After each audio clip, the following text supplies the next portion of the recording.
Good morning, class 12th Commerce. This is your subject Economics, Chapter 6, New Economic Policy, Lecture 3.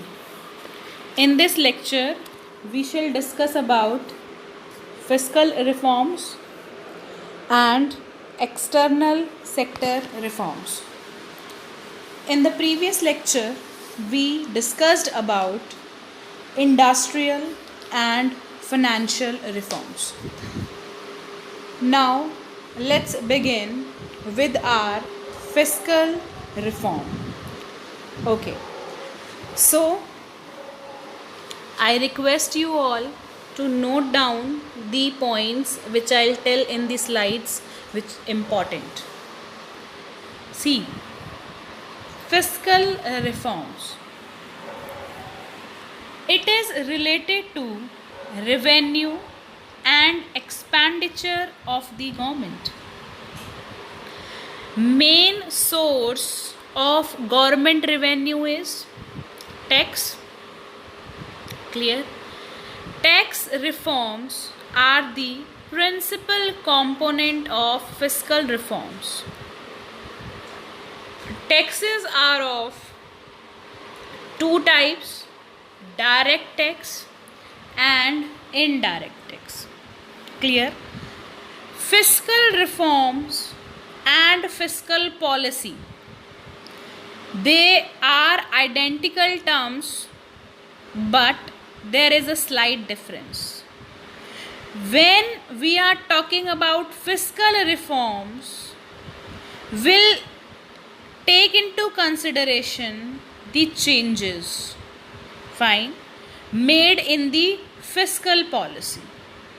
What is fiscal policy? It refers to the government policy related to revenue and expenditure. So we can also state that it refers to revenue and expenditure policy of the government. Clear? It is a policy that seeks to achieve stability in the economy by managing the revenue and expenditure of the government. In this lecture, in this book Indian Economics, we'll just study the reforms, fiscal reforms, not the fiscal policy. You will study fiscal policy in your macroeconomics. Fine. See, India's fiscal sector reforms helps to take the rate of savings and investments in India. This further helps to enhance the productivity of public expenditure. India has established itself as one of the fastest growing economies in the world. India is also advancing towards the economical growth and improvement in literacy. These 2 points indicate India's fiscal policy, or what is India's status of about its fiscal policies or fiscal reforms.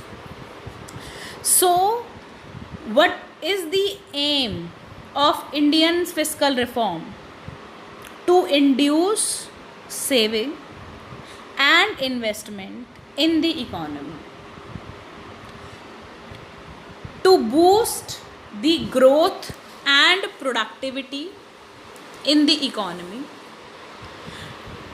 to take into account the developing expenditure of government.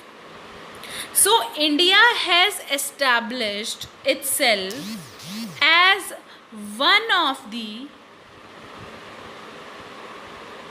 fastest growing economies in the world. India is also advancing towards the economic economical growth and improvement in literacy. Why are we talking about literacy here in fiscal reforms? See, not directly but indirectly, higher literacy rate will help the country to earn higher revenue. Clear? Will help the country to increase its treasure amount. In every way, there are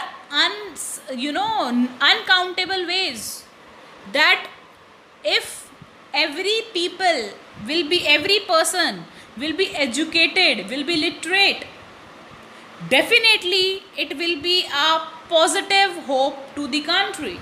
There will be more development and everything will be in the positive direction.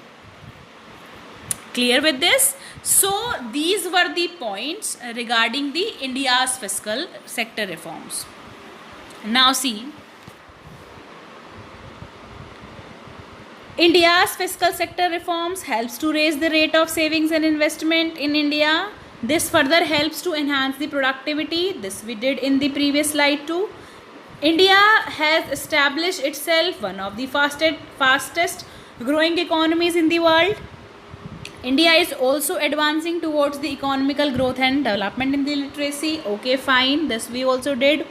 Now see, during 1999 to 2000, India's domestic savings and investment was estimated to grow by 23%. Clear? And Indian economy was expected to grow by 6.4%. Although the average growth rate declined to 6% in comparison to earlier year. But still, we have seen a growth. Fine. But whatever we were expecting, the growth was not that. It declined. Maybe with a small margin, but it declined. Clear? Are you clear with this? So can you answer me one question? How can we increase savings? If we talk about at macro level, savings are good. Clear? How can we increase saving of the people in banks? Just normal question. How can we increase? Think about it. How can we increase saving of people in banks? If the savings will be channelized, definitely it will help the country to invest more. If there will be more saving in the banks, then definitely bank will able to grant more loan. How can bank attract more savings? See, if bank will offer higher rate of interest, what attracts people? Money. You can deny, you can add your moral values, you can add your ethics value, but one on the other hand, everybody is running behind money. So if bank increases the rate of interest, bank says that you keep your money, I'll give you 15% rate of interest, then definitely people will run towards bank. They'll invest in bank. They'll channelize their saving in bank. But now the question arises, if bank will pay you higher sum of interest, so how the bank will earn? Or chalo, how bank will earn? This is the another question. From where the banks will bring this much amount? They will charge high rate of interest from those people to whom they are lending the loan. तो वही बात हो गई। एक तरफ मैं जब bank से लोन लेने जा रही हूँ, मुझको bank high rate of interest charge कर रहा है, वहीं अगर मैं सेविंग्स रख रही हूँ तो बैंक मुझे हाई रेट ऑफ इंटरेस्ट दे रहा है। तो नलीफाई इफेक्ट हो गया, नलीफाई इफेक्ट हो गया, कुछ इकोनॉमी में हुआ ही नहीं। लेकिन there is a plus point है, that whatever the money is coming either in out, it is channelized through banks. There are no chances of black money, fraud. Everything is channelized through banks. Now see, let's give you a blueprint of fiscal reforms. I hope you will understand clear now. It relates to the total revenue and total expenditure of the government. After liberalization, taxes were very high, and this encouraged tax evasion by the people. What is tax evasion? Tax Avision का मतलब होता है आप tax की चोरी करने लग गए थे, मतलब टैक्स इवेजन, टैक्स की चोरी करने लग जाना, टैक्स को बचाने लग जाना, ठीक है। So if tax rate is high, definitely people will evade the tax. Then if before liberalization this was the condition, now after liberalization tax were reduced. Procedure for paying the taxes was simplified. Why this was done? Because main motto of new economic policy, new economic reform was to develop the country, to enhance the productivity, to facilitate more investment. If there are high taxes, do you think people will invest? They'll just think to evade the taxes. There are less chances of growth and development. Clear? If every time we'll think that we have to pay higher taxes, will the country able to grow? No. Fine. So the procedure for paying the taxes was simplified, taxes were reduced. Non-plan expenditure, this term non-plan expenditure will done in our macroeconomics. Fine, these all are macroeconomics term. Clear? So in the government budget chapter of macroeconomics we'll discuss all these terms in detail.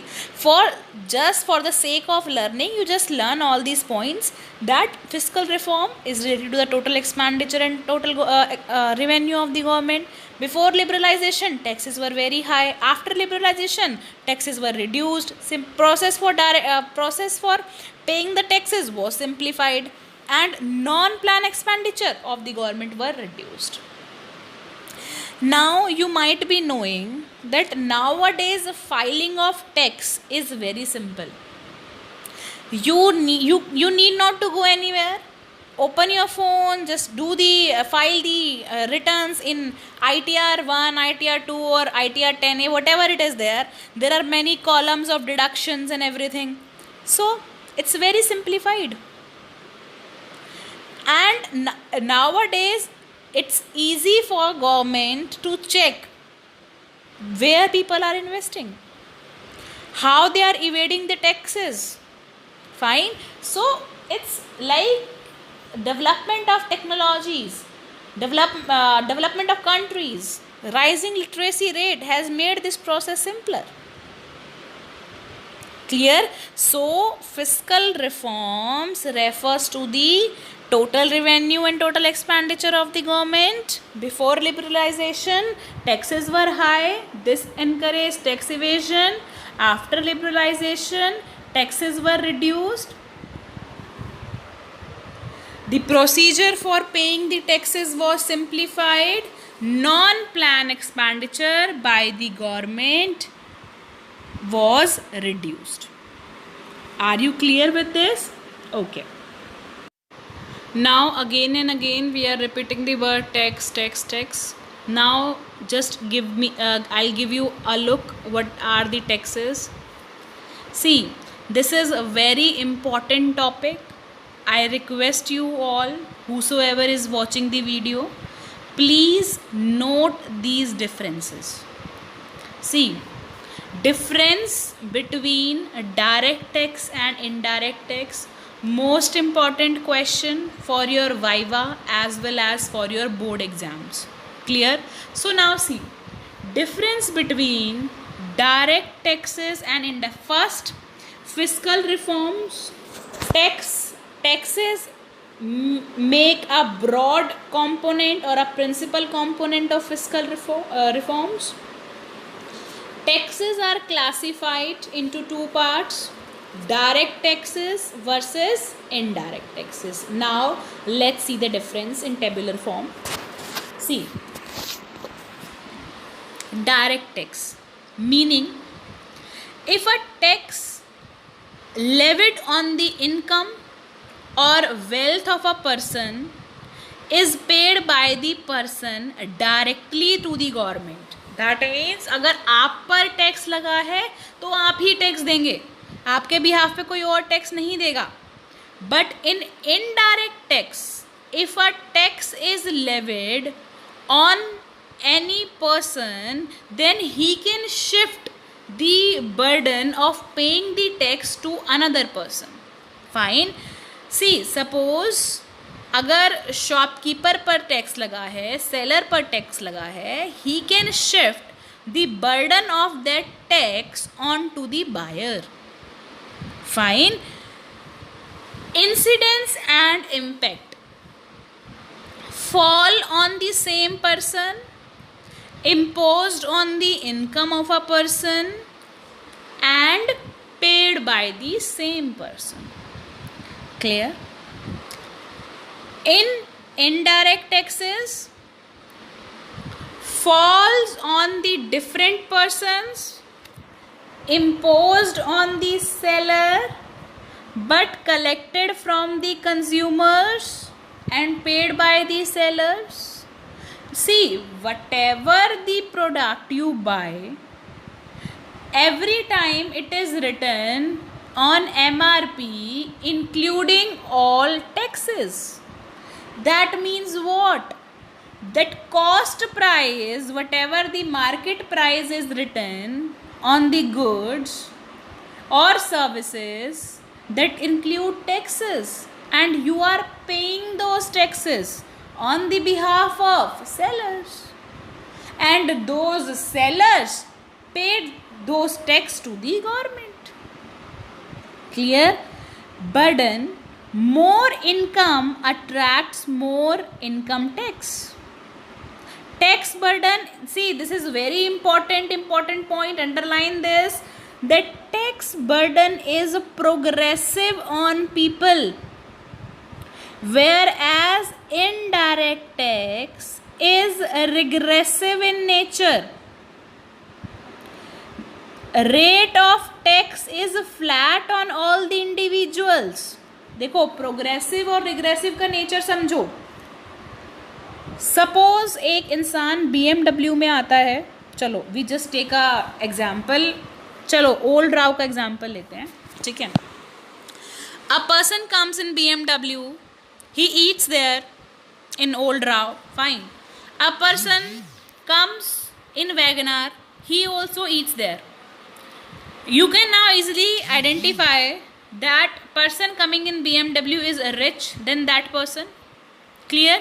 So I can clearly say that अगर BMW वाला इंसान भी वही चीज़ order करता है जो WagonR वाला करता है, तो टैक्स रेट तो सेम लगेगा दोनों पे, ठीक है. तो इनडायरेक्ट टैक्स तो इज रिग्रेसिव, लेकिन अगर BMW वाले की इनकम 1 करोड़ है और WagonR वाले की इनकम 5 लाख है, तो इनकम टैक्स तो अलग अलग देना पड़ेगा उन दोनों को. That means tax burden progressive regressive समझ में आता है. Evasion, tax evasion is possible in direct tax, it is not possible in indirect tax. Evasion मतलब टैक्स की चोरी पॉसिबल है. I will explain you this in macro economics how this is related, just you learn now the difference. Okay. Inflation, direct tax helps in reducing the inflation, indirect tax contributes to inflation. Shiftability, it cannot be shifted. to others. The indirect tax can be shifted to others. Example, income tax, wealth tax, security transaction tax, perquisite tax. Indirect taxes में GST, excise duty is a part of GST. Okay, now see, tax evasion कैसे possible है direct tax में? Whenever you donate something to the Prime Minister fund, okay, whenever any kind of investment is made, then you are provided with some deductions from your income tax. तो आपका income tax जो है वो कम हो जाता है अगर आप कहीं इन्वेस्ट करते हो, बेटी बचाओ बेटी पढ़ाओ में इन्वेस्ट करते हो फंड में, या कोई कहीं पर बाढ़ आ जाती है तो प्राइम मिनिस्टर रिलीफ फंड में आप पैसा डालते हो, तो टैक्स रिलीफ होता है वहाँ पर. Clear with this? Okay, so अब GST, just no need to go in detail. We'll study about GST in our further chapters. Just giving you a brief idea about tax structure. Direct tax, income tax. Indirect tax, GST except customs. GST is divided again in two parts. Intrastate and interstate indirect tax are divided into two parts. Intrastate, interstate. Intrastate means within the state. Interstate within two different states. Clear? So intrastates include two taxes, CGST and SGST. CGST stands for Central Goods and Service Tax. SGST stands for State Goods and Service Tax. Whereas interstate, it is IGST. It is Interstate Goods and Service Tax within two different states. Clear? So we in our 12th standard we have a different chapter, GST. We'll study about GST detail in that chapter, but for the time being you should know rough idea. You should have the rough idea what is GST. It's an indirect tax. It is divided into two parts, intrastate, interstate. Clear? Okay. Now we are done with the financial sector reforms. Okay. Now we'll do external sector reforms. This is the fourth reform under liberalization. See, external sector reform is divided into two categories. Foreign exchange reform and foreign trade policy reforms. Okay, let's begin. Foreign exchange reforms were initiated in 1991 with the devaluation, underline this word, devaluation of Indian rupee against foreign currency. What is the meaning of devaluation? Devaluation means fall in the value of currency. So that means in 1991, devaluation, that means fall in the value of Indian currency against foreign currency. But let me give you an idea so that you can differentiate between devaluation and depreciation. Depreciation का मतलब भी तो fall in the value ही होता है. See, devaluation is intentional fall by the government. Government जानबूझकर करती है devaluation. Whereas जो depreciation होता है वो अपने आप होता है by the market forces. Fine, by the in our foreign exchange market जहाँ पे रुपए और डॉलर का प्राइस सेट होता है, in that demand for rupee or dollar and supply of rupee and dollar decide the price, or when there is downfall, that is known as depreciation, and devaluation is done by the government. Now foreign trade policy. Now foreign trade policy underwent a change. Import substitution was removed. Import quotas were abolished. See this trade policy in India, trade reforms from the crux of the Indian economic reforms in India. export promotion policy was promoted. Policies have been aimed at creating friendly requirement by eliminating extra procedures, increasing transparency, by promoting export. Fine. And steps have also been taken to promote exports through multilateral and bilateral initiatives, and giving several incentives to exports to cope with the all uncertainties at global level. Fine. So earlier we were giving more emphasis on import substitution. Now country is paying more heed to the export promotion. Clear? See this third point, policy have been aimed at creating a friendly environment by eliminating redundant procedures, increasing transparency, by simplifying the process involved in export sector, moving away from the quantitative restrictions, thereby improving the competitiveness in the industrial Indian industry, and reducing the anti-export biasness.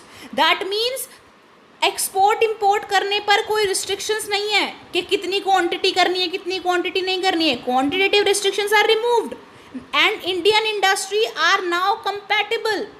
They can compete in the foreign market. Are you done with this? Now here we finish our topic liberalization.